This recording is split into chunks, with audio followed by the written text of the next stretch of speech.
ഉൽപ്പത്തി ആമുഖം.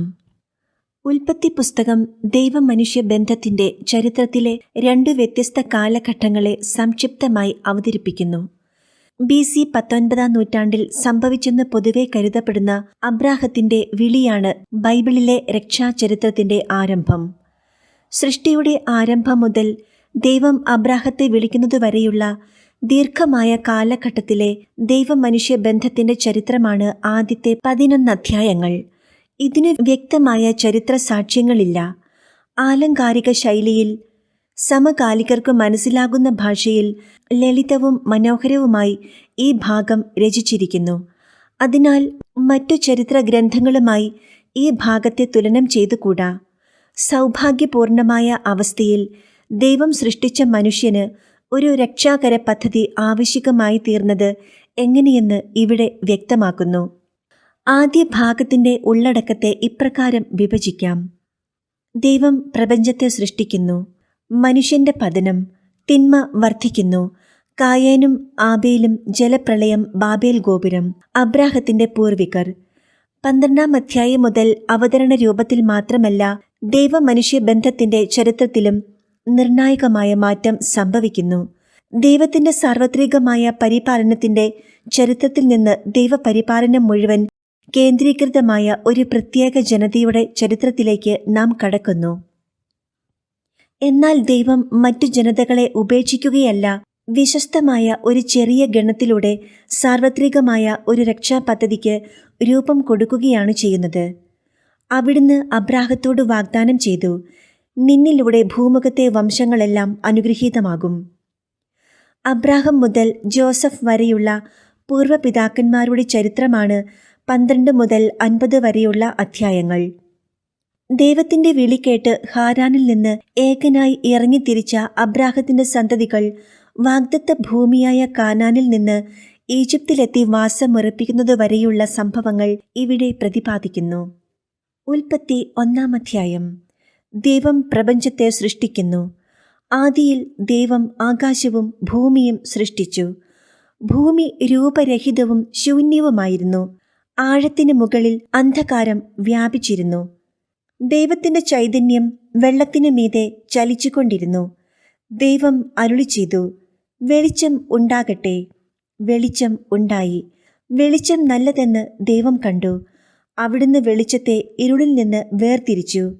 വെളിച്ചത്തിന് പകലെന്നും ഇരുളിന് രാത്രിയെന്നും പേരിട്ടു. സന്ധ്യയായി പ്രഭാതമായി 1-ാം ദിവസം. ദൈവം വീണ്ടും അരുളി ചെയ്തു, ജലമധ്യത്തിൽ ഒരു വിതാനം ഉണ്ടാകട്ടെ. അതു ജലത്തെ 2ആയി തിരികട്ടെ. ദൈവം വിതാനമുണ്ടാക്കുകയും അതിനു താഴെയുള്ള ജലത്തെ മുകളിലുള്ള ജലത്തിൽ നിന്ന് വേർതിരിക്കുകയും ചെയ്തു. അപ്രകാരം സംഭവിച്ചു. വിതാനത്തിന് അവിടുന്ന് ആകാശമെന്ന് പേരിട്ടു. സന്ധ്യയായി പ്രഭാതമായി 2-ാം ദിവസം. ദൈവം വീണ്ടും അരുളി ചെയ്തു, ആകാശത്തിനു കീഴിലുള്ള വെള്ളമെല്ലാം ഒരിടത്ത് ഒരുമിച്ച് കൂടട്ടെ. കര പ്രത്യക്ഷപ്പെടട്ടെ. അങ്ങനെ സംഭവിച്ചു. കരയ്ക്ക് ഭൂമിയെന്നും ഒരുമിച്ച് കൂടിയ ജലത്തിന് കടലെന്നും ദൈവം പേരിട്ടു. അത് നല്ലതെന്ന് അവിടുന്ന് കണ്ടു.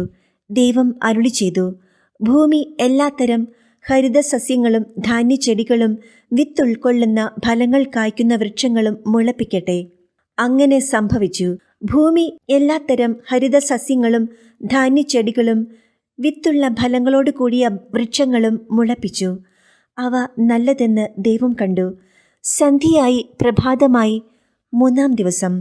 ദൈവം വീണ്ടും അരുളി ചെയ്തു, രാവും പകലും വേർതിരിക്കാൻ ആകാശവിതാനത്തിൽ പ്രകാശങ്ങൾ ഉണ്ടാകട്ടെ. അവ ഋതുക്കളും ദിനങ്ങളും വർഷങ്ങളും കുറിക്കുന്ന അടയാളങ്ങളായിരിക്കട്ടെ. ഭൂമിയിൽ പ്രകാശം ചൊരിയാൻ വേണ്ടി അവ ആകാശവിതാനത്തിൽ ദീപങ്ങളായി നിൽക്കട്ടെ. അങ്ങനെ സംഭവിച്ചു. ദൈവം 2 മഹാദീപങ്ങൾ സൃഷ്ടിച്ചു. പകലിനെ നയിക്കാൻ വലുത്, രാത്രിയെ നയിക്കാൻ ചെറുത്. നക്ഷത്രങ്ങളെയും അവിടുന്ന് സൃഷ്ടിച്ചു. ഭൂമിയിൽ പ്രകാശം ചൊരിയാനും രാവിനെയും പകലിനെയും നിയന്ത്രിക്കാനും വെളിച്ചത്തെ ഇരുളിൽ നിന്ന് വേർതിരിക്കാനും ദൈവം അവയെ ആകാശവിതാനത്തിൽ സ്ഥാപിച്ചു. അതു നല്ലതെന്ന് ദൈവം കണ്ടു. സന്ധ്യയായി പ്രഭാതമായി 4-ാം ദിവസം. ദൈവം വീണ്ടും അരുളി ചെയ്തു, വെള്ളം ജീവജാലങ്ങളെ പുറപ്പെടുവിക്കട്ടെ. പക്ഷികൾ ഭൂമിക്കുമീതെ ആകാശവിതാനത്തിൽ പറക്കട്ടെ. അങ്ങനെ ദൈവം ഭീമാകാരങ്ങളായ ജലജന്തുക്കളെയും കടലിൽ പറ്റം ചേർന്ന് ചരിക്കുന്ന സകലവിധ ജീവികളെയും എല്ലാത്തരം പക്ഷികളെയും സൃഷ്ടിച്ചു. അവ നല്ലതെന്ന് അവിടുന്ന് കണ്ടു. ദൈവം അവയെ ഇങ്ങനെ അനുഗ്രഹിച്ചു: സമൃദ്ധമായി പെരുകി കടലിൽ നിറയുവിൻ. പക്ഷികൾ ഭൂമിയിൽ പെരുകട്ടെ. സന്ധ്യയായി പ്രഭാതമായി 5-ാം ദിവസം. ദൈവം വീണ്ടും അരുളി ചെയ്തു: ഭൂമി എല്ലാത്തരം ജീവജാലങ്ങളെയും, കന്നുകാലികൾ, ഇഴജന്തുക്കൾ, കാട്ടുമൃഗങ്ങൾ എന്നിവയെ പുറപ്പെടുവിക്കട്ടെ. അങ്ങനെ സംഭവിച്ചു. അങ്ങനെ ദൈവം എല്ലാ ഇനം കാട്ടുമൃഗങ്ങളെയും കന്നുകാലികളെയും ഇഴജന്തുക്കളെയും സൃഷ്ടിച്ചു. അവ നല്ലതെന്ന് അവിടുന്ന് കണ്ടു. ദൈവം വീണ്ടും അരുളി ചെയ്തു: നമുക്ക് നമ്മുടെ ഛായയിലും സാദൃശ്യത്തിലും മനുഷ്യനെ സൃഷ്ടിക്കാം. അവർക്കു കടലിലെ മത്സ്യങ്ങളുടെയും ആകാശത്തിലെ പറവകളുടെയും നാൽക്കാലികളുടെയും ഭൂമി മുഴുവൻ്റെയും ഭൂമിയിൽ ഇഴയുന്ന സർവ്വജീവികളുടെയും മേൽ ആധിപത്യം ഉണ്ടായിരിക്കട്ടെ. അങ്ങനെ ദൈവം തൻ്റെ ഛായയിൽ മനുഷ്യനെ സൃഷ്ടിച്ചു. ദൈവത്തിൻ്റെ ഛായയിൽ അവിടുന്ന് അവനെ സൃഷ്ടിച്ചു. സ്ത്രീയും പുരുഷനുമായി അവരെ സൃഷ്ടിച്ചു. ദൈവം അവരെ ഇങ്ങനെ അനുഗ്രഹിച്ചു: സന്താന പുഷ്ടിയുള്ളവരായി പെരുകുവിൻ. ഭൂമിയിൽ നിറഞ്ഞ് അതിനെ കീഴടക്കുവിൻ. കടലിലെ മത്സ്യങ്ങളുടെയും ആകാശത്തിലെ പറവകളുടെയും ഭൂമിയിൽ ചരിക്കുന്ന സകല ജീവികളുടെയും മേൽ നിങ്ങൾക്ക് ആധിപത്യം ഉണ്ടായിരിക്കട്ടെ. ദൈവം അരുളി ചെയ്തു: ഭൂമുഖത്തുള്ള ധാന്യം വിളയുന്ന എല്ലാ ചെടികളും വിത്തുൾക്കൊള്ളുന്ന പഴങ്ങൾ കായ്ക്കുന്ന എല്ലാ വൃക്ഷങ്ങളും ഞാൻ നിങ്ങൾക്ക് ഭക്ഷണത്തിനായി തരുന്നു. ഭൂമിയിലെ മൃഗങ്ങൾക്കും ആകാശത്തിലെ എല്ലാ പറവകൾക്കും ഇഴജന്തുക്കൾക്കും ജീവശ്വാസമുള്ള സകലതിനും ആഹാരമായി ഹരിതസസ്യങ്ങൾ ഞാൻ നൽകിയിരിക്കുന്നു. അങ്ങനെ സംഭവിച്ചു. താൻ സൃഷ്ടിച്ചതെല്ലാം വളരെ നന്നായിരിക്കുന്നുവെന്ന് ദൈവം കണ്ടു. സന്ധ്യയായി പ്രഭാതമായി 6-ാം ദിവസം. ഉൽപ്പത്തി 2-ാം അധ്യായം. അങ്ങനെ ആകാശവും ഭൂമിയും അവയിലുള്ള സമസ്തവും പൂർണ്ണമായി. ദൈവം തൻ്റെ ജോലി 7-ാം ദിവസം പൂർത്തിയാക്കി. താൻ തുടങ്ങിയ പ്രവൃത്തിയിൽ നിന്ന് വിരമിച്ച് 7-ാം ദിവസം അവിടുന്ന് വിശ്രമിച്ചു. സൃഷ്ടികർമ്മം പൂർത്തിയാക്കി തൻ്റെ പ്രവൃത്തികളിൽ നിന്ന് വിരമിച്ച് വിശ്രമിച്ച 7-ാം ദിവസത്തെ ദൈവം അനുഗ്രഹിച്ച് വിശുദ്ധമാക്കി. ഇതാണ് ആകാശത്തിൻ്റെയും ഭൂമിയുടെയും ഉൽപ്പത്തി ചരിത്രം. ഏദൻ തോട്ടം. ദൈവമായ കർത്താവ് ആകാശവും ഭൂമിയും സൃഷ്ടിച്ച നാളിൽ ഭൂമിയിൽ പുല്ലോ ചെടിയോ മുളച്ചിരുന്നില്ല. കാരണം അവിടുന്ന് ഭൂമിയിൽ മഴ പെയ്യിച്ചിരുന്നില്ല. കൃഷി ചെയ്യാൻ മനുഷ്യനുണ്ടായിരുന്നുമില്ല. എന്നാൽ ഭൂമിയിൽ നിന്ന് ഒരു മൂടൽമഞ്ഞ് ഉയർന്ന് ഭൂതലമെല്ലാം നനച്ചു. ദൈവമായ കർത്താവ് ഭൂമിയിലെ പൂഴികൊണ്ട് മനുഷ്യനെ രൂപപ്പെടുത്തുകയും ജീവന്റെ ശ്വാസം അവന്റെ നാസാരന്ധ്രങ്ങളിലേക്ക് നിശ്വസിക്കുകയും ചെയ്തു. അങ്ങനെ മനുഷ്യൻ ജീവനുള്ളവനായി തീർന്നു. അവിടുന്ന് കിഴക്ക് ഏദനിൽ ഒരു തോട്ടം ഉണ്ടാക്കി താൻ രൂപം കൊടുത്ത മനുഷ്യനെ അവിടെ താമസിപ്പിച്ചു. കാഴ്ചയ്ക്ക് കൗതുകവും ഭക്ഷിക്കാൻ സ്വാദുമുള്ള പഴങ്ങൾ കായ്ക്കുന്ന എല്ലാത്തരം വൃക്ഷങ്ങളും അവിടുന്ന് മണ്ണിൽ നിന്ന് പുറപ്പെടുവിച്ചു. ജീവന്റെ വൃക്ഷവും നന്മ തിന്മകളെക്കുറിച്ചുള്ള അറിവിന്റെ വൃക്ഷവും തോട്ടത്തിന്റെ നടുവിൽ അവിടുന്ന് വളർത്തി. തോട്ടം നനയ്ക്കാൻ ഏദനിൽ നിന്ന് ഒരു നദി പുറപ്പെട്ടു. അവിടെ വെച്ച് അത് 4 കൈവഴികളായി പിരിഞ്ഞു. ഒന്നാമത്തേതിൻ്റെ പേര് പിഷോൺ. അത് സ്വർണത്തിൻ്റെ നാടായ ഹവില മുഴുവൻ ചുറ്റിയൊഴുകുന്നു. ആ നാട്ടിലെ സ്വർണം മേൽത്തരമാണ്. അവിടെ സുഗന്ധദ്രവ്യങ്ങളും പവിഴക്കല്ലുകളുമുണ്ട്. രണ്ടാമത്തെ നദിയുടെ പേര് ഗിഹോൺ. അത് കുഷ് എന്ന നാടിനെ ചുറ്റിയൊഴുകുന്നു. മൂന്നാമത്തെ നദിയുടെ പേര് ടൈഗ്രീസ്. അത് അസീറിയയുടെ കിഴക്കു ഭാഗത്തു കൂടി ഒഴുകുന്നു. നാലാമത്തെ നദി യൂഫ്രട്ടീസ്. ഏദൻ തോട്ടം കൃഷി ചെയ്യാനും സംരക്ഷിക്കാനും ദൈവമായ കർത്താവ് മനുഷ്യനെ അവിടെയാക്കി. അവിടുന്ന് അവനോട് കൽപ്പിച്ചു, തോട്ടത്തിലെ എല്ലാ വൃക്ഷങ്ങളുടെയും ഫലം ഭക്ഷിച്ചു കൊള്ളുക. എന്നാൽ നന്മ തിന്മകളെക്കുറിച്ചുള്ള അറിവിൻ്റെ വൃക്ഷത്തിലെ ഫലം നീ തിന്നരുത്. തിന്നുന്ന ദിവസം നീ മരിക്കും. ദൈവമായ കർത്താവ് അരുളി ചെയ്തു, മനുഷ്യൻ ഏകനായിരിക്കുന്നത് നന്നല്ല. അവനു ചേർന്ന ഇണയെ ഞാൻ നൽകും. ദൈവമായ കർത്താവ് ഭൂമിയിലെ സകല മൃഗങ്ങളെയും ആകാശത്തിലെ സകല പക്ഷികളെയും മണ്ണിൽ നിന്ന് രൂപപ്പെടുത്തി. അവയ്ക്ക് മനുഷ്യൻ എന്തു പേരിടുമെന്ന് അറിയാൻ അവിടുന്ന് അവയെ അവന്റെ മുൻപിൽ കൊണ്ടുവന്നു. മനുഷ്യൻ വിളിച്ചത് അവയ്ക്ക് പേരായി തീർന്നു. എല്ലാ കന്നുകാലികൾക്കും ആകാശത്തിലെ പറവകൾക്കും വയലിലെ മൃഗങ്ങൾക്കും അവൻ പേരിട്ടു. എന്നാൽ തനിക്കിണങ്ങിയ തുണയെ കണ്ടില്ല. അതുകൊണ്ട് ദൈവമായ കർത്താവ് മനുഷ്യനെ ഗാഢനിദ്രയിലാഴ്ത്തി. ഉറങ്ങിക്കിടന്ന അവന്റെ വാരിയെല്ലുകളിൽ ഒന്ന് എടുത്തതിനു ശേഷം അവിടെ മാംസം കൊണ്ട് മൂടി. മനുഷ്യനിൽ നിന്ന് എടുത്ത വാരിയെല്ലുകൊണ്ട് അവിടുന്ന് ഒരു സ്ത്രീക്ക് രൂപം കൊടുത്തു. അവളെ അവന്റെ മുൻപിൽ കൊണ്ടുവന്നു. അപ്പോൾ അവൻ പറഞ്ഞു, ഒടുവിൽ ഇതാ എൻ്റെ അസ്ഥിയിൽ നിന്നുള്ള അസ്ഥിയും മാംസത്തിൽ നിന്നുള്ള മാംസവും. നരനിൽ നിന്ന് എടുക്കപ്പെട്ടതുകൊണ്ട് നാരിയെന്ന് ഇവൾ വിളിക്കപ്പെടും. അതിനാൽ പുരുഷൻ മാതാപിതാക്കളെ വിട്ട് ഭാര്യയോട് ചേരും, അവർ ഒറ്റ ശരീരമായി തീരും. പുരുഷനും അവന്റെ ഭാര്യയും നഗ്നരായിരുന്നു, എങ്കിലും അവർക്ക് ലജ്ജ തോന്നിയിരുന്നില്ല. ഉൽപ്പത്തി 3-ാം അധ്യായം. മനുഷ്യന്റെ പതനം. ദൈവമായി കർത്താവ് സൃഷ്ടിച്ച എല്ലാ വന്യജീവികളിലും വെച്ച് കൗശലമേറിയതായിരുന്നു സർപ്പം. അത് സ്ത്രീയോട് ചോദിച്ചു, തോട്ടത്തിലെ ഒരു വൃക്ഷത്തിന്റെയും ഫലം തിന്നരുതെന്ന് ദൈവം കൽപ്പിച്ചിട്ടുണ്ടോ? സ്ത്രീ സർപ്പത്തോട് പറഞ്ഞു, തോട്ടത്തിലെ വൃക്ഷങ്ങളുടെ പഴങ്ങൾ ഞങ്ങൾക്ക് ഭക്ഷിക്കാം. എന്നാൽ തോട്ടത്തിന്റെ നടുവിലുള്ള മരത്തിന്റെ പഴം ഭക്ഷിക്കുകയോ തൊടുക പോലുമോ അരുത്, ഭക്ഷിച്ചാൽ നിങ്ങൾ മരിക്കുമെന്ന് ദൈവം പറഞ്ഞിട്ടുണ്ട്. സർപ്പം സ്ത്രീയോട് പറഞ്ഞു, നിങ്ങൾ മരിക്കുകയില്ല. അത് തിന്നുന്ന ദിവസം നിങ്ങളുടെ കണ്ണുകൾ തുറക്കുമെന്നും നന്മയും തിന്മയും അറിഞ്ഞ് നിങ്ങൾ ദൈവത്തെപ്പോലെയാകുമെന്നും ദൈവത്തിനറിയാം. ആ വൃക്ഷത്തിന്റെ പഴം ആസ്വാദ്യവും കണ്ണിന് കൗതുകകരവും അറിവേകാൻ കഴിയുമെന്നതിനാൽ അഭികാമ്യവും ആണെന്നു കണ്ട് അവൾ അത് പറിച്ചു തിന്നു. ഭർത്താവിനും കൊടുത്തു, അവനും തിന്നു. ഉടനെ ഇരുവരുടെയും കണ്ണുകൾ തുറന്നു, തങ്ങൾ നഗ്നരാണെന്ന് അവരറിഞ്ഞു.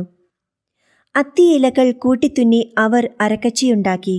വെയിലാറിയപ്പോൾ ദൈവമായ കർത്താവ് തോട്ടത്തിൽ ഉലാത്തുന്നതിന്റെ ശബ്ദം അവർ കേട്ടു. പുരുഷനും ഭാര്യയും അവിടുത്തെ മുൻപിൽ നിന്ന് മാറി തോട്ടത്തിലെ മരങ്ങൾക്കിടയിൽ ഒളിച്ചു. അവിടുന്ന് പുരുഷനെ വിളിച്ചു ചോദിച്ചു, നീ എവിടെയാണ്? അവൻ മറുപടി പറഞ്ഞു, തോട്ടത്തിൽ അവിടുത്തെ ശബ്ദം ഞാൻ കേട്ടു. ഞാൻ നഗ്നനായതുകൊണ്ട് ഭയന്ന് ഒളിച്ചതാണ്. അവിടുന്ന് ചോദിച്ചു, നീ നഗ്നനാണെന്ന് നിന്നോടാര് പറഞ്ഞു? തിന്നരുതെന്ന് ഞാൻ കൽപ്പിച്ച വൃക്ഷത്തിന്റെ പഴം നീ തിന്നോ? അവൻ പറഞ്ഞു, അങ്ങ് എനിക്ക് കൂട്ടിന് തന്ന സ്ത്രീ ആ മരത്തിന്റെ പഴം എനിക്ക് തന്നു, ഞാൻ അത് തിന്നു. ദൈവമായ കർത്താവ് സ്ത്രീയോട് ചോദിച്ചു, നീ എന്താണ് ഈ ചെയ്തത്? അവൾ പറഞ്ഞു, സർപ്പം എന്നെ വഞ്ചിച്ചു, ഞാൻ പഴം തിന്നു. ശിക്ഷയും വാഗ്ദാനവും. ദൈവമായ കർത്താവ് സർപ്പത്തോട് പറഞ്ഞു, ഇത് ചെയ്തതുകൊണ്ട് നീ എല്ലാ കന്നുകാലികളുടെയും വന്യമൃഗങ്ങളുടെയും ഇടയിൽ ശപിക്കപ്പെട്ടതായിരിക്കും. നീ മണ്ണിൽ ഇഴഞ്ഞു നടക്കും, ജീവിതകാലം മുഴുവൻ നീ പൊടി തിന്നും. നീയും സ്ത്രീയും തമ്മിലും നിന്റെ സന്തതിയും അവളുടെ സന്തതിയും തമ്മിലും ഞാൻ ശത്രുത ഉളവാക്കും. അവൻ നിന്റെ തല തകർക്കും, നീ അവന്റെ കുതികാലിൽ പരിക്കേൽപ്പിക്കും. അവിടുന്ന് സ്ത്രീയോട് പറഞ്ഞു, നിന്റെ ഗർഭാരിഷ്ടതകൾ ഞാൻ വർദ്ധിപ്പിക്കും. നീ വേദനയോടെ കുഞ്ഞുങ്ങളെ പ്രസവിക്കും. എങ്കിലും നിനക്ക് ഭർത്താവിൽ അഭിലാഷമുണ്ടായിരിക്കും, അവൻ നിന്നെ ഭരിക്കുകയും ചെയ്യും. ആദത്തോട് അവിടുന്ന് പറഞ്ഞു, തിന്നരുതെന്ന് ഞാൻ പറഞ്ഞ പഴം സ്ത്രീയുടെ വാക്കുകേട്ട് നീ തിന്നതുകൊണ്ട് നീ മൂലം മണ്ണ് ശപിക്കപ്പെട്ടതായിരിക്കും. ആയുഷ്കാലം മുഴുവൻ കഠിനാധ്വാനം കൊണ്ട് നീ അതിൽ നിന്ന് കാലയാപനം ചെയ്യും. അത് മുള്ളും മുൾച്ചെടികളും നിനക്കായി മുളപ്പിക്കും. വയലിലെ സസ്യങ്ങൾ നീ ഭക്ഷിക്കും. മണ്ണിൽ നിന്ന് എടുക്കപ്പെട്ട നീ മണ്ണിനോട് ചേരുന്നതുവരെ നെറ്റിയിലെ വിയർപ്പ് കൊണ്ട് ഭക്ഷണം സമ്പാദിക്കും. നീ പൊടിയാണ്, പൊടിയിലേക്ക് തന്നെ നീ മടങ്ങും. ആദം ഭാര്യയെ ഹൗവ എന്ന് വിളിച്ചു, കാരണം അവൾ ജീവനുള്ളവരുടെയെല്ലാം മാതാവാണ്. ദൈവമായ കർത്താവ് തോലുകൊണ്ട് ഉടയാടയുണ്ടാക്കി ആദത്തെയും അവന്റെ ഭാര്യയെയും ധരിപ്പിച്ചു. അനന്തരം അവിടുന്ന് പറഞ്ഞു, മനുഷ്യനിതാ നന്മയും തിന്മയും അറിഞ്ഞ് നമ്മിലൊരുവനെ പോലെ ആയിരിക്കുന്നു. ഇനി അവൻ കൈനീട്ടി ജീവന്റെ വൃക്ഷത്തിൽ നിന്ന് കൂടി പറിച്ചു തിന്ന് അമർത്തിനാകാൻ ഇടയാകരുത്. കർത്താവ് അവരെ ഏദൻ തോട്ടത്തിൽ നിന്ന് പുറത്താക്കി. മണ്ണിൽ നിന്നെടുത്ത മനുഷ്യനെ മണ്ണിനോട് മല്ലിടാൻ വിട്ടു. മനുഷ്യനെ പുറത്താക്കിയ ശേഷം ജീവന്റെ വൃക്ഷത്തിലേക്കുള്ള വഴി കാക്കാൻ ഏദൻ തോട്ടത്തിനു കിഴക്ക് അവിടുന്ന് കെരൂബുകളെ കാവൽ നിർത്തി. എല്ലാ വശത്തേക്കും കറങ്ങുന്നതും തീ ജ്വലിക്കുന്നതുമായ ഒരു വാളും അവിടുന്ന് സ്ഥാപിച്ചു. ഉൽപ്പത്തി 4-ാം അധ്യായം. കായേനും ആബേലും. ആദം തൻ്റെ ഭാര്യയായ ഹവ്വായോട് ചേർന്നു. അവൾ ഗർഭം ധരിച്ചു, കായേനെ പ്രസവിച്ചു. അവൾ പറഞ്ഞു, കർത്താവ് കടാക്ഷിച്ച് എനിക്ക് പുത്രനെ ലഭിച്ചിരിക്കുന്നു. പിന്നീട് അവൾ കായേൻ്റെ സഹോദരൻ ആബേലിനെ പ്രസവിച്ചു. ആബേൽ ആട്ടിടയനും കായേൻ കൃഷിക്കാരനുമായിരുന്നു. ഒരിക്കൽ കായേൻ തൻ്റെ വിളവിൽ ഒരു ഭാഗം കർത്താവിന് കാഴ്ച സമർപ്പിച്ചു. ആബേൽ തൻ്റെ ആട്ടിൻകൂട്ടത്തിലെ കടിഞ്ഞൂൽ കുഞ്ഞുങ്ങളെ എടുത്ത് അവയുടെ കൊഴുപ്പുള്ള ഭാഗങ്ങൾ അവിടുത്തേക്ക് കാഴ്ചവെച്ചു. ആബേലിലും അവൻ്റെ കാഴ്ച വസ്തുക്കളിലും അവിടുന്ന് പ്രസാദിച്ചു. എന്നാൽ കായേനിലും അവൻ്റെ കാഴ്ച വസ്തുക്കളിലും അവിടുന്ന് പ്രസാദിച്ചില്ല. ഇതു കായേനെ അത്യധികം കോപിപ്പിച്ചു. അവൻ്റെ മുഖം കറുത്തു. കർത്താവ് കായേനോട് ചോദിച്ചു, നീ കോപിച്ചിരിക്കുന്നത് എന്തുകൊണ്ട്? നിന്റെ മുഖം വാടിയിരിക്കുന്നത് എന്തുകൊണ്ട്? ഉചിതമായി പ്രവർത്തിച്ചാൽ നീയും സ്വീകാര്യനാവുകയില്ലേ? നല്ലത് ചെയ്യുന്നില്ലെങ്കിൽ പാപം വാതിൽക്കൽ തന്നെ പതിയിരിപ്പുണ്ടെന്ന് ഓർക്കണം. അതു നിന്നിൽ താൽപ്പര്യം വച്ചിരിക്കുന്നു, നീ അതിനെ കീഴടക്കണം. ഒരു ദിവസം കായേൻ തൻ്റെ സഹോദരൻ ആബേലിനോട് പറഞ്ഞു, നമുക്ക് വയലിലേക്ക് പോകാം. അവർ വയലിലായിരിക്കെ കായേൻ ആബേലിനോട് കയർത്ത് അവനെ കൊന്നു. കർത്താവ് കായേനോട് ചോദിച്ചു, നിന്റെ സഹോദരൻ ആബേൽ എവിടെ? അവൻ പറഞ്ഞു, എനിക്കറിഞ്ഞുകൂടാ. സഹോദരൻ്റെ കാവൽക്കാരനാണോ ഞാൻ? എന്നാൽ കർത്താവ് പറഞ്ഞു, നീ എന്താണ് ചെയ്തത്? നിന്റെ സഹോദരൻ്റെ രക്തം മണ്ണിൽ നിന്ന് എന്നെ വിളിച്ചു കരയുന്നു. നിന്റെ കയ്യിൽ നിന്ന് നിന്റെ സഹോദരൻ്റെ രക്തം കുടിക്കാൻ വായ് പിളർന്ന ഭൂമിയിൽ നീ ശപിക്കപ്പെട്ടവനായിരിക്കും. കൃഷി ചെയ്യുമ്പോൾ നിനക്ക് മണ്ണ് ഫലം തരുകയില്ല. നീ ഭൂമിയിൽ അലഞ്ഞു തിരിയുന്നവനായിരിക്കും. കായേൻ കർത്താവിനോട് പറഞ്ഞു, എനിക്ക് വഹിക്കാവുന്നതിലും വലുതാണ് ഈ ശിക്ഷ. ഇന്ന് അവിടുന്ന് എന്നെ ഈ സ്ഥലത്തു നിന്ന് ആട്ടിപ്പായിച്ചിരിക്കുന്നു. അവിടുത്തെ സന്നിധിയിൽ നിന്ന് ഞാൻ ഒളിച്ചു നടക്കണം. ഞാൻ ഭൂമിയിൽ ഉഴലുന്നവനായിരിക്കും. കാണുന്നവരെല്ലാം എന്നെ കൊല്ലാൻ നോക്കും. കർത്താവ് പറഞ്ഞു, ഒരിക്കലുമില്ല. കായേനെ കൊല്ലുന്നവൻ്റെ മേൽ 7 ഇരട്ടിയായി ഞാൻ പ്രതികാരം ചെയ്യും. ആരും കായേനെ കൊല്ലാതിരിക്കാൻ കർത്താവ് അവൻ്റെ മേൽ ഒരടയാളം പതിച്ചു. കായേൻ കർത്താവിൻ്റെ സന്നിധി വിട്ട് ഏദെനു കിഴക്ക് നോദ് ദേശത്ത് വാസമുറപ്പിച്ചു. കായേൻ്റെ സന്തതി പരമ്പര. കായേൻ തൻ്റെ ഭാര്യയുമായി ചേർന്നു. അവൾ ഗർഭം ധരിച്ച് ഹെനോക്കിനെ പ്രസവിച്ചു. കായേൻ ഒരു നഗരം പണിതു. തൻ്റെ പുത്രനായ ഹെനോക്കിൻ്റെ പേര് അതിനു നൽകി. ഹെനോക്കിന് ഈരാദും ഈരാദിന് മെഹുയായേലും ജനിച്ചു. മെഹുയായേലിന് മെത്തൂശായേലും മെത്തൂശായേലിന് ലാമിക്കും ജനിച്ചു. ലാമക്കിന് 2 ഭാര്യമാരുണ്ടായിരുന്നു, ആദായും സില്ലായും. ആദായുടെ മകനായിരുന്നു യാബാൽ. കൂടാരവാസികളുടെയും അജപാലകരുടെയും പിതാവായിരുന്നു അവൻ. അവൻ്റെ സഹോദരൻ്റെ പേര് യൂബാൽ. കിന്നരവും വേണുവും വായിക്കുന്നവരുടെ പിതാവായിരുന്നു അവൻ. സില്ലായ്ക്കും ഒരു പുത്രനുണ്ടായി, തൂബൽ കയിൻ. ചെമ്പ് പണിക്കാരുടെയും ഇരുമ്പ് പണിക്കാരുടെയും പിതാവായിരുന്നു അവൻ. തൂബൽ കയിന് നാമ എന്നൊരു സഹോദരിയുണ്ടായിരുന്നു. ലാമക്ക് തൻ്റെ ഭാര്യയോട് പറഞ്ഞു, ആദായെ സില്ലായെ, ഞാൻ പറയുന്നത് കേൾക്കുവിൻ. ലാമക്കിൻ്റെ ഭാര്യമാരെ എനിക്ക് ചെവി തരുവിൻ. എന്നെ മുറിപ്പെടുത്തിയ ഒരുവനെയും എന്നെ അടിച്ച ഒരു ചെറുപ്പക്കാരനെയും ഞാൻ കൊന്നുകളഞ്ഞു. കായൻ്റെ പ്രതികാരം 7 ഇരട്ടിയെങ്കിൽ ലാമക്കിൻ്റേത് 77 ഇരട്ടിയായിരിക്കും. ആദം വീണ്ടും തൻ്റെ ഭാര്യയോട് ചേർന്നു. അവൾ ഒരു പുത്രനെ പ്രസവിച്ചു. സേത്ത് എന്ന് അവന് പേരിട്ടു. കാരണം കായേൻ കൊന്ന ആബേലിന് പകരം എനിക്ക് ദൈവം തന്നതാണ് അവനെന്ന് അവൾ പറഞ്ഞു. സേത്തിനും ഒരു പുത്രൻ ജനിച്ചു. സേത്ത് അവനെ എനോഷ് എന്ന് വിളിച്ചു. അക്കാലത്ത് മനുഷ്യർ കർത്താവിൻ്റെ നാമം വിളിച്ചപേക്ഷിക്കാൻ തുടങ്ങി. ഉൽപ്പത്തി 5-ാം അധ്യായം. ആദം മുതൽ നോഹ വരെ. ആദത്തിൻ്റെ വംശാവലി ഗ്രന്ഥമാണിത്. ദൈവം മനുഷ്യനെ തൻ്റെ സാദൃശ്യത്തിൽ സൃഷ്ടിച്ചു. സ്ത്രീയും പുരുഷനുമായി അവനെ സൃഷ്ടിച്ചു. അവിടുന്ന് അവരെ അനുഗ്രഹിക്കുകയും മനുഷ്യൻ എന്ന് വിളിക്കുകയും ചെയ്തു. ആദത്തിന് 130 വയസ്സായപ്പോൾ അവൻ്റെ സാദൃശ്യത്തിലും ഛായയിലും ഒരു പുത്രൻ ജനിച്ചു. ആദം അവന് സേത്ത് എന്ന് പേരിട്ടു. സേത്തിൻ്റെ ജനനത്തിനു ശേഷം ആദം 800 വർഷം ജീവിച്ചു. അവന് വേറെയും പുത്രന്മാരും പുത്രിമാരും ഉണ്ടായി. ആദത്തിൻ്റെ ജീവിതകാലം 930 വർഷമാണ്. അതിനുശേഷം അവൻ മരിച്ചു. സേത്തിന് 105 വയസ്സായപ്പോൾ എനോഷ് എന്നൊരു പുത്രനുണ്ടായി. എനോഷിൻ്റെ ജനനത്തിനു ശേഷം സേത്ത് 807 വർഷം ജീവിച്ചു. അവന് വേറെയും പുത്രന്മാരും പുത്രിമാരും ഉണ്ടായി. സേത്തിന്റെ ജീവിതകാലം 912 വർഷമാണ്. അവനും മരിച്ചു. എനോഷിന് 90 വയസ്സായപ്പോൾ കെയ്നാൻ എന്ന പുത്രനുണ്ടായി. കെയ്നാന്റെ ജനനത്തിനു ശേഷം എനോഷ് 815 വർഷം ജീവിച്ചു. അവന് വേറെയും പുത്രന്മാരും പുത്രിമാരും ഉണ്ടായി. എനോഷിന്റെ ജീവിതകാലം 905 വർഷമാണ്. അവനും മരിച്ചു. കെയ്നാന് 70 വയസ്സായപ്പോൾ മഹലലേൽ എന്നൊരു മകനുണ്ടായി. മഹലലേലിന്റെ ജനനത്തിനു ശേഷം കെയ്നാൻ 840 വർഷം ജീവിച്ചു. അവന് വേറെയും പുത്രന്മാരും പുത്രിമാരും ഉണ്ടായി. കെയ്നാന്റെ ജീവിതകാലം 910 വർഷമായിരുന്നു. അവനും മരിച്ചു. മഹലലേലിന് 65 വയസ്സായപ്പോൾ യാരെദ് എന്ന മകനുണ്ടായി. യാരെദിന്റെ ജനനത്തിനു ശേഷം മഹലലേൽ 830 വർഷം ജീവിച്ചു. അവന് വേറെയും പുത്രന്മാരും പുത്രിമാരും ഉണ്ടായി. മഹലലേലിന്റെ ജീവിതകാലം 895 വർഷമായിരുന്നു. അവനും മരിച്ചു. യാരെദിന് 162 വയസ്സായപ്പോൾ ഹെനോക്ക് എന്ന പുത്രനുണ്ടായി. ഹെനോക്കിന്റെ ജനനത്തിനു ശേഷം യാരെദ് 800 വർഷം ജീവിച്ചു. അവന് വേറെയും പുത്രന്മാരും പുത്രിമാരും ഉണ്ടായി. യാരെദിന്റെ ജീവിതകാലം 962 വർഷമായിരുന്നു. അവനും മരിച്ചു.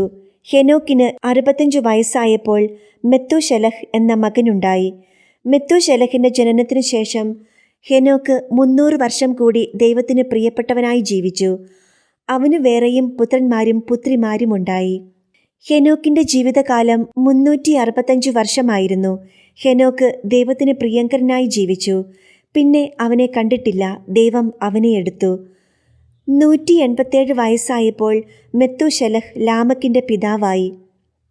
ലാമക്കിന്റെ ജനനത്തിനു ശേഷം മെത്തൂശലഹ് 782 വർഷം ജീവിച്ചു.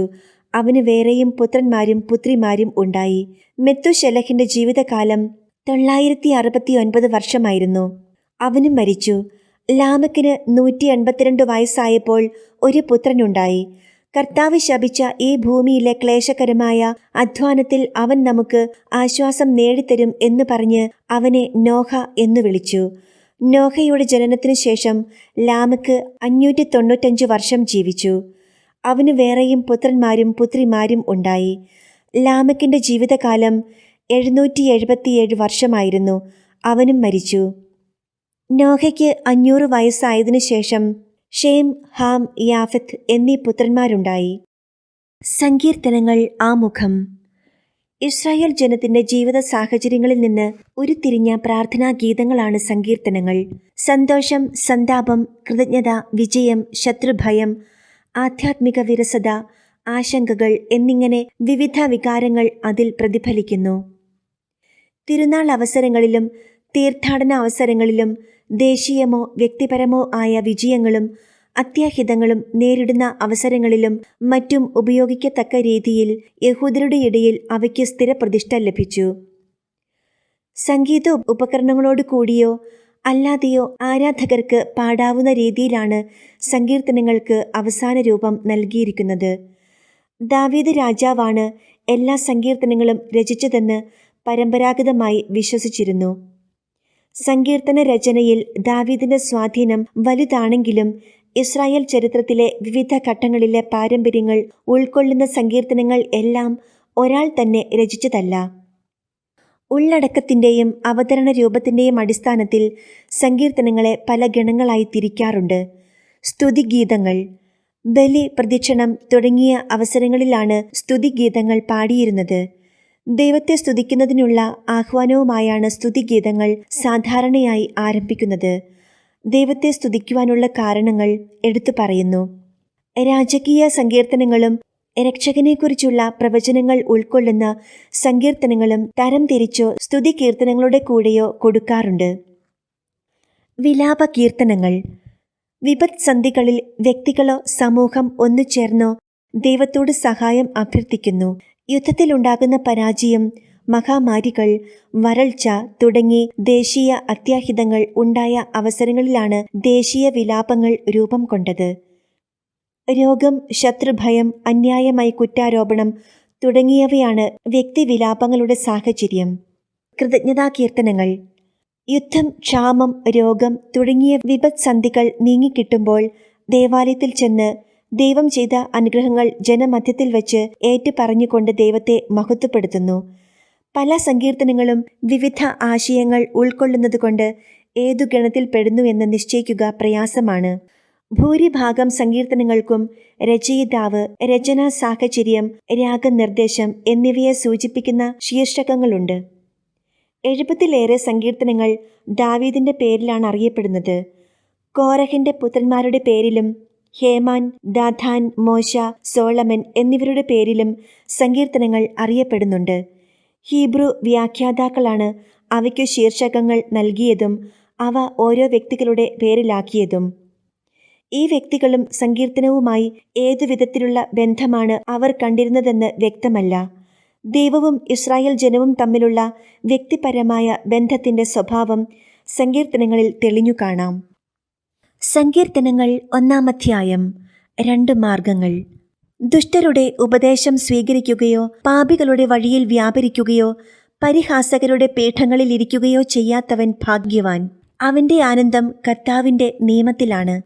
രാവും പകലും അവൻ അതിനെക്കുറിച്ച് ധ്യാനിക്കുന്നു. നീർച്ചാലിനരികെ നട്ടതും യഥാകാലം ഫലം തരുന്നതും ഇല കൊഴിയാത്തതുമായ വൃക്ഷം പോലെയാണ് അവൻ. അവന്റെ പ്രവൃത്തികൾ സഫലമാകുന്നു. ദുഷ്ടർ ഇങ്ങനെയല്ല. കാറ്റു പറത്തുന്ന പതിര് പോലെയാണ് അവർ. ദുഷ്ടർക്ക് ന്യായവിധിയെ നേരിടാൻ കഴിയുകയില്ല. പാപികൾക്ക് നീതിമാന്മാരുടെ ഇടയിൽ ഉറച്ചു നിൽക്കാനും കഴിയുകയില്ല. കർത്താവ് നീതിമാന്മാരുടെ മാർഗം അറിയുന്നു. ദുഷ്ടരുടെ മാർഗം നാശത്തിൽ അവസാനിക്കും. സങ്കീർത്തനങ്ങൾ 2-ാം അധ്യായം. കർത്താവിന്റെ അഭിഷിക്തൻ. ജനതകൾ ഇളകി മറിയുന്നതെന്തിന്? ജനങ്ങൾ എന്തിന് വ്യർത്ഥമായി ഗൂഢാലോചന നടത്തുന്നു? കർത്താവിനും അവിടുത്തെ അഭിഷിക്തനുമെതിരെ ഭൂമിയിലെ രാജാക്കന്മാർ അണിനിരക്കുന്നു. ഭരണാധിപന്മാർ കൂടിയാലോചിക്കുന്നു. അവർ വച്ച വിലങ്ങുകൾ തകർക്കാം, അവരുടെ ചങ്ങല പൊട്ടിച്ച് മോചനം നേടാം. സ്വർഗത്തിലിരിക്കുന്നവൻ അതു കേട്ട് ചിരിക്കുന്നു. കർത്താവ് അവരെ പരിഹസിക്കുന്നു. അവിടുന്ന് അവരോട് കോപത്തോടെ സംസാരിക്കും. ക്രോധത്തോടെ അവരെ സംഭീതരാക്കും. എൻ്റെ വിശുദ്ധ പർവ്വതമായ സിയോനിൽ ഞാനാണ് എൻ്റെ രാജാവിനെ വാഴിച്ചതെന്ന് അവിടുന്ന് അരുളി ചെയ്യും. കർത്താവിൻ്റെ കൽപ്പന ഞാൻ വിളംബരം ചെയ്യും. അവിടുന്ന് എന്നോട് അരുളി ചെയ്തു, നീ എൻ്റെ പുത്രനാണ്, ഇന്നു ഞാൻ നിനക്കു ജന്മം നൽകി. എന്നോട് ചോദിച്ചു കൊള്ളുക, ഞാൻ നിനക്ക് ജനതകളെ അവകാശമായി തരും. ഭൂമിയുടെ അതിരുകൾ നിനക്ക് അധീനമാകും. ഇരുമ്പ് ദണ്ടുകൊണ്ട് നീ അവരെ തകർക്കും. മൺപാത്രത്തെ എന്ന പോലെ നീ അവരെ അടിച്ചുടയ്ക്കും. രാജാക്കന്മാരെ വിവേകമുള്ളവരായിരിക്കുവിൻ. ഭൂമിയുടെ അധിപന്മാരെ സൂക്ഷിച്ചു കൊള്ളുവിൻ. ഭയത്തോടെ കർത്താവിന് ശുശ്രൂഷ ചെയ്യുവിൻ. വിറയലോടെ അവിടുത്തെ പാദം ചുംബിക്കുവിൻ. അല്ലെങ്കിൽ അവിടുന്ന് കോപിക്കുകയും നിങ്ങൾ വഴിയിൽ വെച്ച് നശിക്കുകയും ചെയ്യും. അവിടുത്തെ കോപം ക്ഷണത്തിൽ ജ്വലിക്കുന്നു. കർത്താവിൽ ശരണം വയ്ക്കുന്നവൻ ഭാഗ്യവാന്മാർ. സങ്കീർത്തനങ്ങൾ 3-ാം അധ്യായം. അപകടത്തിൽ ആശ്രയം. ദാവീദ് തന്റെ മകനായ അബ്സലോമിൽ നിന്ന് പലായനം ചെയ്തപ്പോൾ പാടിയ സങ്കീർത്തനം. കർത്താവേ, എൻ്റെ ശത്രുക്കൾ അസംഖ്യമാണ്. അനേകർ എന്നെ എതിർക്കുന്നു. ദൈവം അവനെ സഹായിക്കുകയില്ല എന്ന് പലരും എന്നെക്കുറിച്ച് പറയുന്നു. കർത്താവെ, അങ്ങാണ് എൻ്റെ രക്ഷാകവചവും എൻ്റെ മഹത്വവും. എന്നെ ശിരസുയർത്തി നിർത്തുന്നതും അവിടുന്ന് തന്നെ. ഉച്ചത്തിൽ ഞാൻ കർത്താവിനെ വിളിച്ചപേക്ഷിക്കുന്നു. തൻ്റെ വിശുദ്ധ പർവ്വതത്തിൽ നിന്ന് അവിടുന്ന് എനിക്ക് ഉത്തരമരുളുന്നു. ഞാൻ ശാന്തമായി കിടന്നുറങ്ങുന്നു, ഉണർന്നെഴുന്നേൽക്കുന്നു. എന്തെന്നാൽ ഞാൻ കർത്താവിൻ്റെ കരങ്ങളിലാണ്. എനിക്കെതിരെ പാളയം അടിച്ചിരിക്കുന്ന 10,000 ഞാൻ ഭയപ്പെടുകയില്ല. കർത്താവെ, എഴുന്നേൽക്കണമേ. എൻ്റെ ദൈവമേ, എന്നെ രക്ഷിക്കണമേ. അങ്ങ് എൻ്റെ ശത്രുക്കളുടെ ചെകിട്ട് തടിച്ചു. ദുഷ്ടരുടെ പല്ലുകളെ അങ്ങ് തകർത്തു. വിമോചനം കർത്താവിൽ നിന്നാണ്. അവിടുത്തെ അനുഗ്രഹം അങ്ങയുടെ ജനത്തിന്മേൽ ഉണ്ടാകുമാറാകട്ടെ. വിശുദ്ധ മത്തായി എഴുതിയ സുവിശേഷം. ആമുഖം. യേശു ക്രിസ്തുവിൻ്റെ അപ്പസ്തോലന്മാരിൽ ഒരാളായ വിശുദ്ധ മത്തായി ഈ സുവിശേഷം രചിച്ചുവെന്നാണ് ആദ്യ നൂറ്റാണ്ടു മുതലുള്ള വിശ്വാസം. യഹൂദ മതത്തിൽ നിന്ന് യേശുവിൻ്റെ ശിഷ്യത്വം സ്വീകരിച്ച പലസ്തീനായിലെ ക്രൈസ്തവ സമൂഹത്തെ പ്രധാനമായി ഉദ്ദേശിച്ചാണ് മത്തായി ഈ സുവിശേഷം രചിച്ചത്. അക്കാരണത്താൽ നൂറ്റാണ്ടുകളിലൂടെ യഹൂദജനം പ്രതീക്ഷിച്ചു കൊണ്ടിരുന്ന രക്ഷകനായി യേശുവിനെ ഈ സുവിശേഷത്തിൽ അവതരിപ്പിച്ചിരിക്കുന്നു. അബ്രാഹത്തിന്റെ പുത്രനായ ദാവീദിന്റെ പുത്രൻ യേശു ക്രിസ്തുവിന്റെ വംശാവലി എന്ന ശീർഷകത്തോടെയാണ് ഗ്രന്ഥം ആരംഭിക്കുന്നത് തന്നെ. ക്രിസ്തുമതം യഹൂദമതത്തിന്റെ തുടർച്ചയും പരിപൂർത്തിയുമാണെന്ന് സ്ഥാപിക്കാനും സുവിശേഷകൻ ശ്രമിക്കുന്നു. അദ്ദേഹത്തിന്റെ വീക്ഷണത്തിൽ യഹൂദ ജനത പ്രതീക്ഷിച്ചിരുന്ന സ്വർഗരാജ്യമാണ് യേശുവിന്റെ പ്രബോധനങ്ങളിലെ മുഖ്യ പ്രമേയം. ഈ സ്വർഗരാജ്യമാകട്ടെ യഹൂദരുടെ ഇടുങ്ങിയ ദേശീയ ചിന്താഗതിക്ക് അതീതമായി മനുഷ്യവർഗത്തെ മുഴുവനും ആശ്ലേഷിക്കുന്ന രക്ഷാകര പദ്ധതി ഉൾക്കൊള്ളുന്നതുമാണ്. മത്തായിയുടെ സുവിശേഷം എന്ന പേരിൽ ഇന്നു നമുക്ക് ലഭിച്ചിരിക്കുന്ന സുവിശേഷത്തിന്റെ മൂലരൂപം 1-ാം നൂറ്റാണ്ടിന്റെ അവസാന ഘട്ടത്തിൽ AD 75-നും 90-നും ഇടയ്ക്ക് രചിക്കപ്പെട്ടതാണെന്ന് കരുതപ്പെടുന്നു. എന്നാൽ ഇതിനു മുൻപ് തന്നെ അരമായ ഭാഷയിൽ ക്രിസ്തുവിന്റെ വചനങ്ങളുടെ ഒരു ശേഖരമോ സുവിശേഷം തന്നെയോ മത്തായിയുടേതായി ഉണ്ടായിരുന്നുവെന്നും പാരമ്പര്യമുണ്ട്. ഇതു വാസ്തവമായിരിക്കുവാൻ സാധ്യതയുണ്ടെങ്കിലും പ്രസ്തുത സുവിശേഷത്തിന്റെ കയ്യെഴുത്ത് പ്രതിയൊന്നും കണ്ടുകിട്ടിയിട്ടില്ല. മത്തായിയുടെ സുവിശേഷത്തെ താഴെ കാണും വിധം വിഭജിക്കാം. 1. യേശുവിന്റെ ജനനവും പരസ്യജീവിതത്തിന് തയ്യാറെടുപ്പും. കന്യകയിൽ നിന്നുള്ള ജനനം, ജ്ഞാനികളുടെ ആരാധന, സ്നാപക യോഹന്നാന്റെ ദൗത്യം, യേശുവിന്റെ ജ്ഞാനസ്നാനം, മരുഭൂമിയിലെ പരീക്ഷ എന്നിവയാണ് ഈ ഭാഗത്ത് പ്രതിപാദിക്കുന്നത്. 2. യേശുവിന്റെ പ്രബോധനങ്ങളും അത്ഭുതങ്ങളും. പലപ്പോഴായി യേശു നൽകിയ പ്രബോധനങ്ങളുടെയും ദിവ്യവചസ്സുകളുടെയും സമാഹാരമായ ഗിരിപ്രഭാഷണം, സ്വർഗരാജ്യത്തെക്കുറിച്ചുള്ള ഉപമകൾ, വിവിധ തരത്തിലുള്ള അത്ഭുതങ്ങൾ തുടങ്ങിയവ ഇതിൽ വിവരിക്കപ്പെടുന്നു. 3. യേശുവിന്റെ പീഡാനുഭവവും മരണവും. പീഡാനുഭവത്തെക്കുറിച്ചുള്ള പ്രവചനങ്ങൾ, ജെറുസലേമിലേക്കുള്ള യാത്ര, ജെറുസലേമിൽ വെച്ച് ജനപ്രമാണികളുമായുണ്ടായ ഏറ്റുമുട്ടൽ, ശിഷ്യന്മാർക്കു നൽകുന്ന അവസാന പ്രബോധനങ്ങൾ, പീഡാനുഭവം, മരണം, ഉയിർത്തെഴുന്നേൽപ്പ് എന്നിവയാണ് അവസാന ഭാഗത്ത് വിവരിക്കുന്നത്. വിശുദ്ധ മത്തായി എഴുതിയ സുവിശേഷം 1-ാം അധ്യായം. യേശുവിന്റെ വംശാവലി. അബ്രാഹത്തിന്റെ പുത്രനായ ദാവീദിന്റെ പുത്രൻ യേശുക്രിസ്തുവിന്റെ വംശാവലി ഗ്രന്ഥം. അബ്രാഹം ഇസഹാക്കിന്റെ പിതാവായിരുന്നു. ഇസഹാക്ക് യാക്കോബിന്റെയും യാക്കോബ് യൂദായുടെയും സഹോദരന്മാരുടെയും പിതാവായിരുന്നു. താമാറിൽ നിന്ന് ജനിച്ച പേരസിന്റെയും സേറായുടെയും പിതാവായിരുന്നു യൂദ. പേരസ് ഹെസ്രോന്റെയും ഹെസ്രോൻ ആരാമിന്റെയും പിതാവായിരുന്നു. ആരാം അമിനാദാബിന്റെയും അമിനാദാബ് നഹ്ഷോന്റെയും നഹ്ഷോൻ സൽമോന്റെയും പിതാവായിരുന്നു. സൽമോൻ റാഹാബിൽ നിന്ന് ജനിച്ച ബോവാസിന്റെയും ബോവാസ് റൂത്തിൽ നിന്ന് ജനിച്ച ഒബാദിന്റെയും ഓബദ് ജസ്സയുടെയും ജസ്സെ ദാവീദ് രാജാവിന്റെയും പിതാവായിരുന്നു. ദാവീദ് ഊറിയായുടെ ഭാര്യയിൽ നിന്ന് ജനിച്ച സോളമന്റെ പിതാവായിരുന്നു. സോളമൻ റഹോബോവാമിന്റെയും റഹോബോവാം അബിയായുടെയും അബിയ ആസായുടെയും പിതാവായിരുന്നു. ആസ യോസഫാത്തിന്റെയും യോസഫാത്ത് യോറാമിന്റെയും യോറാം ഓസിയായുടെയും ഓസിയ യോഥാമിന്റെയും യോഥാം ആഹാസിന്റെയും ആഹാസ് ഹെസക്കിയായുടെയും ഹെസക്കിയ മനാസെയുടെയും മനാസെ ആമോസിന്റെയും ആമോസ് ജോസിയായുടെയും പിതാവായിരുന്നു. ബാബിലോൺ പ്രവാസകാലത്തു ജനിച്ച യാക്കോണിയായുടെയും സഹോദരന്മാരുടെയും പിതാവായിരുന്നു ജോസിയ. യാക്കോണിയ ബാബിലോൺ പ്രവാസത്തിനു ശേഷം ജനിച്ച സലാത്തിയേലിന്റെയും സലാത്തിയേൽ സൊറോബാബേലിന്റെയും പിതാവായിരുന്നു. സൊറോബാബേൽ അബിയൂദിന്റെയും അബിയൂദ് എലിയാക്കിമിന്റെയും എലിയാക്കിം ആസോറിന്റെയും ആസോർ സാദോക്കിന്റെയും സാദോക്ക് അക്കീമിന്റെയും അക്കീം എലിയൂദിന്റെയും എലിയൂദ് എലയാസറിന്റെയും എലയാസർ മഥാന്റെയും മഥാൻ യാക്കോബിന്റെയും പിതാവായിരുന്നു. യാക്കോബ് മറിയത്തിന്റെ ഭർത്താവായ ജോസഫിന്റെ പിതാവായിരുന്നു. അവളിൽ നിന്ന് ക്രിസ്തു എന്നു വിളിക്കപ്പെടുന്ന യേശു ജനിച്ചു. ഇങ്ങനെ അബ്രാഹം മുതൽ ദാവീദ് വരെ 14, ദാവീദ് മുതൽ ബാബിലോൺ പ്രവാസം വരെ 14, ബാബിലോൺ പ്രവാസം മുതൽ ക്രിസ്തു വരെ 14 തലമുറകളാണ് ആകെയുള്ളത്. യേശുവിന്റെ ജനനം.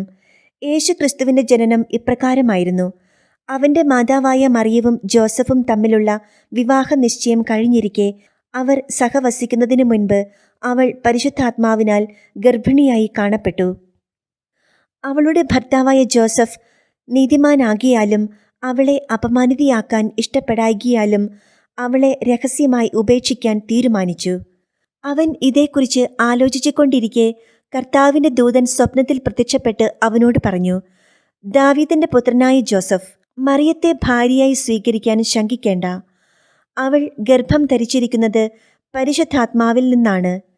അവൾ ഒരു പുത്രനെ പ്രസവിക്കും. നീ അവന് യേശു എന്നു പേരിടണം. എന്തെന്നാൽ അവൻ തൻ്റെ ജനത്തെ അവരുടെ പാപങ്ങളിൽ നിന്ന് മോചിപ്പിക്കും. കന്യക ഗർഭം ധരിച്ച് ഒരു പുത്രനെ പ്രസവിക്കും.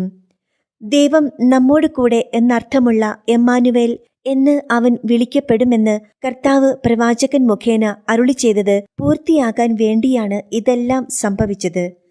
ജോസഫ് നിദ്രയിൽ നിന്ന് ഉണർന്ന് കർത്താവിന്റെ ദൂതൻ കൽപ്പിച്ചതുപോലെ പ്രവർത്തിച്ചു. അവൻ തൻ്റെ ഭാര്യയെ സ്വീകരിച്ചു. പുത്രനെ പ്രസവിക്കുന്നതുവരെ അവളെ അവൻ അറിഞ്ഞില്ല. അവൻ ശിശുവിന് യേശു എന്നു പേരിട്ടു. വിശുദ്ധ മത്തായി എഴുതിയ സുവിശേഷം 2-ാം അധ്യായം. ജ്ഞാനികളുടെ സന്ദർശനം. ഹേറോദേസ് രാജാവിൻ്റെ കാലത്ത് യൂദയായിലെ ബെത്ലഹേമിൽ യേശു ജനിച്ചപ്പോൾ പൗരസ്ത്യ ദേശത്തു നിന്ന് ജ്ഞാനികൾ ജെറുസലേമിലെത്തി. അവർ അന്വേഷിച്ചു, എവിടെയാണ് യഹൂദന്മാരുടെ രാജാവായി ജനിച്ചവൻ? ഞങ്ങൾ കിഴക്ക് അവൻ്റെ നക്ഷത്രം കണ്ട് അവനെ ആരാധിക്കാൻ വന്നിരിക്കുകയാണ്. ഇതു കേട്ട് ഹേറോദേസ് രാജാവ് അസ്വസ്ഥനായി. അവനോടൊപ്പം ജെറുസലേം മുഴുവനും. അവൻ പ്രധാന പുരോഹിതന്മാരെയും ജനത്തിന്റെ ഇടയിലെ നിയമജ്ഞരെയും വിളിച്ചുകൂട്ടി ക്രിസ്തു എവിടെയാണ് ജനിക്കുന്നതെന്ന് ചോദിച്ചു. അവർ പറഞ്ഞു, യൂദയായിലെ ബേത്ലഹേമിൽ. പ്രവാചകൻ എഴുതിയിരിക്കുന്നു, യൂദയായിലെ ബേത്ലഹേമേ, നീ യൂദയായിലെ പ്രമുഖ നഗരങ്ങളിൽ ഒട്ടും താഴെയല്ല. എന്റെ ജനമായ ഇസ്രായേലിനെ നയിക്കാനുള്ളവൻ നിന്നിൽ നിന്നാണ് ഉത്ഭവിക്കുക. അപ്പോൾ ഹേറോദേസ് ആ ജ്ഞാനികളെ രഹസ്യമായി വിളിച്ച് നക്ഷത്രം പ്രത്യക്ഷപ്പെട്ടതെപ്പോഴെന്ന് സൂക്ഷ്മമായി ആകാംക്ഷയോടെ അന്വേഷിച്ചറിഞ്ഞു. അവൻ അവരെ ബേത്ലഹേമിലേക്ക് അയച്ചുകൊണ്ട് പറഞ്ഞു, പോയി ശിശുവിനെപ്പറ്റി സൂക്ഷ്മമായി അന്വേഷിക്കുക. അവനെ കണ്ടു കഴിയുമ്പോൾ ഞാനും ചെന്ന് ആരാധിക്കേണ്ടതിന് എന്നെയും അറിയിക്കുക. രാജാവ് പറഞ്ഞത് കേട്ട് അവർ പുറപ്പെട്ടു. കിഴക്കു കണ്ട നക്ഷത്രം അവർക്ക് മുൻപേ നീങ്ങിക്കൊണ്ടിരുന്നു. അത് ശിശു കിടക്കുന്ന സ്ഥലത്തിന് മുകളിൽ വന്നു നിന്നു. നക്ഷത്രം കണ്ടപ്പോൾ അവർ അത്യധികം സന്തോഷിച്ചു. അവർ ഭവനത്തിൽ പ്രവേശിച്ച് ശിശുവിനെ അമ്മയായ മറിയത്തോടു കൂടി കാണുകയും അവനെ കുമ്പിട്ട് ആരാധിക്കുകയും ചെയ്തു. നിക്ഷേപ പാത്രങ്ങൾ തുറന്ന് പൊന്നും കുന്തുരുക്കവും മീറയും കാഴ്ചയർപ്പിച്ചു. ഹെറോദേസിന്റെ അടുത്തേക്ക് മടങ്ങിപ്പോകരുതെന്ന് സ്വപ്നത്തിൽ മുന്നറിയിപ്പ് ലഭിച്ചതനുസരിച്ച് അവർ മറ്റൊരു വഴിയെ സ്വദേശത്തേക്ക് പോയി. ഈജിപ്തിലേക്കുള്ള പലായനം. അവർ പോയി കഴിഞ്ഞപ്പോൾ കർത്താവിന്റെ ദൂതൻ സ്വപ്നത്തിൽ പ്രത്യക്ഷപ്പെട്ട് ജോസഫിനോട് പറഞ്ഞു, എഴുന്നേറ്റ് ശിശുവിനെയും അമ്മയെയും കൂട്ടി ഈജിപ്തിലേക്ക് പലായനം ചെയ്യുക. ഞാൻ പറയുന്നതുവരെ അവിടെ താമസിക്കുക. ഹേറോദേസ് ശിശുവിനെ വധിക്കാൻ വേണ്ടി ഉടനെ അന്വേഷണം തുടങ്ങും. അവൻ ഉണർന്ന് ശിശുവിനെയും അമ്മയെയും കൂട്ടി ആ രാത്രി തന്നെ ഈജിപ്തിലേക്ക് പോയി. ഹേറോദേസിന്റെ മരണം വരെ അവിടെ വസിച്ചു. ഈജിപ്തിൽ നിന്ന് ഞാൻ എൻ്റെ പുത്രനെ വിളിച്ചുവെന്ന് പ്രവാചകരിലൂടെ കർത്താവ് അരുളി ചെയ്തത് പൂർത്തിയാക്കാനാണ് ഇത് സംഭവിച്ചത്. ജ്ഞാനികൾ തന്നെ കബളിപ്പിച്ചെന്ന് മനസ്സിലാക്കിയ ഹേറോദേസ് രോഷാകുലനായി. അവരിൽ നിന്ന് മനസ്സിലാക്കിയ സമയമനുസരിച്ച് അവൻ ബേത്ലഹേമിലെയും സമീപ പ്രദേശങ്ങളിലെയും 2ഉം അതിൽ താഴെയും വയസ്സുള്ള എല്ലാ ആൺകുട്ടികളെയും ആളയച്ച് വധിച്ചു. ഇങ്ങനെ ജെറമിയ പ്രവാചകൻ വഴി അരുളി ചെയ്യപ്പെട്ടത് പൂർത്തിയായി. രാമായിൽ ഒരു സ്വരം, വലിയ കരച്ചിലും മുറവിളിയും. റാഹേൽ സന്താനങ്ങളെക്കുറിച്ച് കരയുന്നു. അവളെ സാന്ത്വനപ്പെടുത്തുക അസാധ്യം, എന്തെന്നാൽ അവൾക്ക് സന്താനങ്ങൾ നഷ്ടപ്പെട്ടിരിക്കുന്നു. തിരിച്ചുവരവ്. ഹേറോദേസിന്റെ മരണത്തിനു ശേഷം ഈജിപ്തിൽ വെച്ച് കർത്താവിന്റെ ദൂതൻ ജോസഫിന് സ്വപ്നത്തിൽ പ്രത്യക്ഷപ്പെട്ട് പറഞ്ഞു, എഴുന്നേറ്റ് ശിശുവിനെയും അമ്മയെയും കൂട്ടി ഇസ്രായേൽ ദേശത്തേക്ക് മടങ്ങുക. ശിശുവിനെ വധിക്കാൻ ശ്രമിച്ചവർ മരിച്ചു കഴിഞ്ഞു.